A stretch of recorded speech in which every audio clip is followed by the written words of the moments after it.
The mistake that I see that most people make with B-roll is they think they're missing better shots.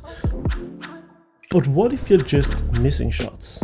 A lot of people think that better B-roll comes from better camera movement or better cameras, but in reality, it's understanding the shots that are in between. There are 3 things that made the difference to the way that I shoot B-roll, and by understanding these 3 things, it'll take you from shooting a video that looks like a montage to something that feels like a story. But the first one, sequencing, is probably the biggest shift you can make. A sequence is a collection of shots that show action from beginning to end. Now, action is something I'll go through later in the video because it's something that truly makes your shots much more interesting. I like to think of a sequence like this. What are the steps that I need to take in order to do something? So for example, if I show you these 2 shots of this painter, for me, I feel like there's a lot of shots missing here. Now let's add shots that help tell this story. Suddenly we've introduced the person into the space. We show them mixing some paint.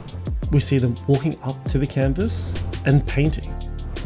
Suddenly we have context, suddenly we have progression, and suddenly it's much more interesting. And the difference isn't that we added more shots, it's that we added shots that help tell our story and move it forward. It helps give more information. So when you're shooting B-roll, stop thinking about individual shots and start thinking about the process that you're trying to tell. Because if you can identify those steps, you've already identified the foundation to your sequence. But knowing how to shoot a sequence is only half the battle. The next part is actually what makes those sequences work. If you enjoyed this video so far, please give it a thumbs up. I make videos like this every week or every week that I can to help you shoot better videos and tell better stories. So if that's something you're into, please subscribe to the channel.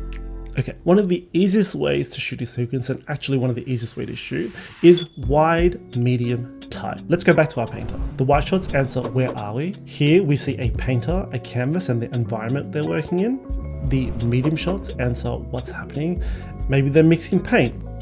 And the tight shots answer what details really matter. They're the small details that bring the sequence to life. But there's one thing that I talked about earlier that matters just as much, and that is action.